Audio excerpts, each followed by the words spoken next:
구독과 좋아요, 그리고 영상 제작하고 분석하는 데 슈퍼생스는 큰 도움이 됩니다. 안녕하세요. 오늘은 LA 클리퍼스와 워싱턴 위저즈의 경기, 그 숫자 뒤에 숨어있는 진짜 이야기를 들여다보려고 합니다. 과연 이 핸디캡은 우리에게 함정일까요? 아니면 기회일까요? 자, 바로 핵심 질문부터 던져보죠. 클리퍼스는 제임스 하든을 중심으로 아주 의도적으로 게임 템포를 늦추는 이른바 하든식 농구를 하거든요. 근데 워싱턴은 정반대로 엄청 빠른 팀이란 말이죠. 과연 이 워싱턴이 11.5점이나 되는 핸디캡을 안고 클리퍼스가 만들어 놓은 이 느린 지옥에서 과연 버텨낼 수 있을까요? 그 답을 찾으려면 역시 데이터를 봐야겠죠? 우선 두 팀의 기본적인 체급 차이가 어느 정도인지 핵심 지표들부터 한번 살펴보겠습니다.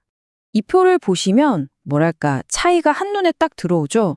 클리퍼스는 공수 양면에서 굉장히 안정적인 모습을 보여주는데 특히 워싱턴의 디펜시브 레이팅, 그러니까 수비 효율 지표를 좀 보세요. 124.0, 이건 거의 리그 최하의 수준입니다. 단순히 수비를 못한다 이 정도가 아니라 그냥 수비가 거의 없는 수준이라고 봐도 무방해요. 클리퍼스 같은 효율적인 공격팀을 만나면 속수무책일 수밖에 없다는 얘기가 됩니다.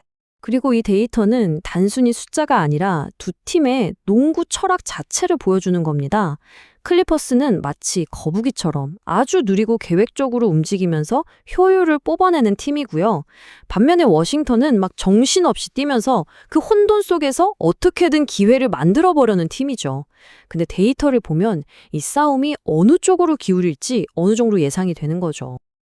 근데 워싱턴이 이틀이나 쉬었다는 걸 변수로 생각할 수도 있어요.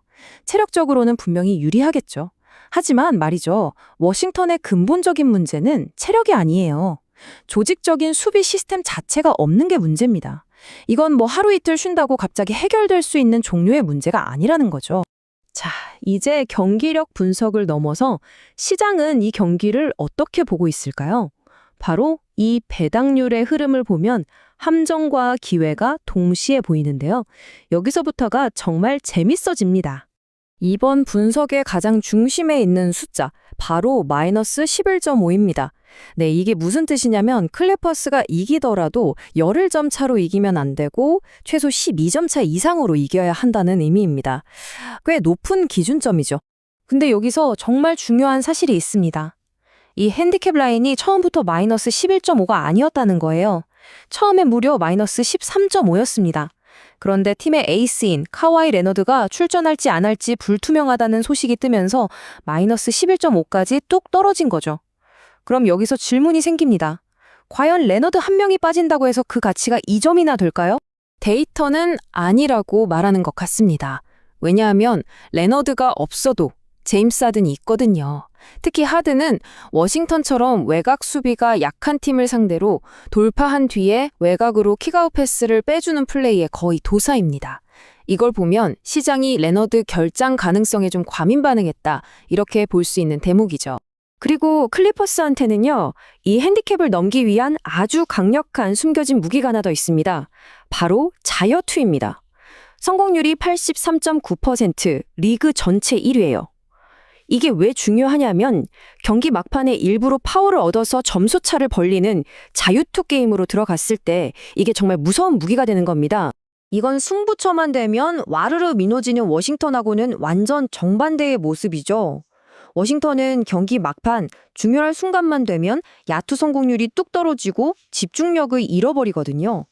어쩌면 이 핸디캡 라인이 이런 클러치 상황에서의 집중력 차이까지는 다 반영하지 못했을 수도 있다는 거죠. 자, 그럼 지금까지 나온 이 데이터 조각들을 한번 쫙 맞춰볼까요? 이 모든 증거들이 그려내는 가장 확률 높은 경기 시나리오는 과연 뭘까요? 결론부터 말씀드리면 모든 데이터는 LA 클리퍼스의 마이너스 11.5 핸디캡 승리를 가리키고 있습니다. 이게 그냥 클리퍼스가 강팀이라서 이런 단순한 이유가 아니고요. 첫째, 두 팀 간의 압도적인 상성. 둘째, 원정만 오면 약해지는 워싱턴의 경기력. 그리고 마지막으로 제임스 하든이라는 확실한 게임 운영자가 있다는 점. 이 세 가지 핵심 근거가 결론을 아주 단단하게 뒷받침해주고 있습니다. 좀 더 자세히 들여다볼까요? 우선 역사적으로 클리퍼스는 워싱턴을 만나면 그냥 이기는 수준이 아니라 거의 압살을 해왔습니다. 그리고 워싱턴은 원정 경기만 오면 주전 선수들의 야투율이 5% 이상 뚝 떨어지는 전형적인 원정 약치의 모습을 보여주고요. 여기에 높이의 우위까지 더해지니 워싱턴 입장에서는 정말 쉽지 않은 경기가 될 겁니다. 물론 세상에 100%는 없겠죠. 이 시나리오가 현실이 되려면 제임스 하든이 평소처럼 어시스트는 많이 하고 턴오버는 적게 하면서 안정적으로 경기를 조율해줘야 합니다. 반대로 가장 큰 변수라면 푹 쉬고 나온 워싱턴의 젊은 가드들이 갑자기 그날따라 미친 듯이 3점슛을 터뜨리는 그런 이변이 발생하는 경우겠죠. 하지만 데이터상으로 봤을 때 그럴 확률은 그리 높지 않습니다.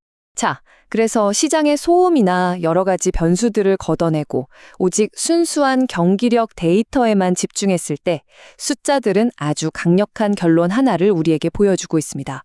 그건 바로 마이너스 11.5점 핸디캡은 단순히 극복 가능한 수준을 넘어서 데이터상으로는 15점 차 이상의 압도적인 승리를 거둘 가능성 또한 시장의 예측보다 훨씬 더 현실적이라는 겁니다. 이것이 바로 이번 분석의 핵심적인 결론입니다.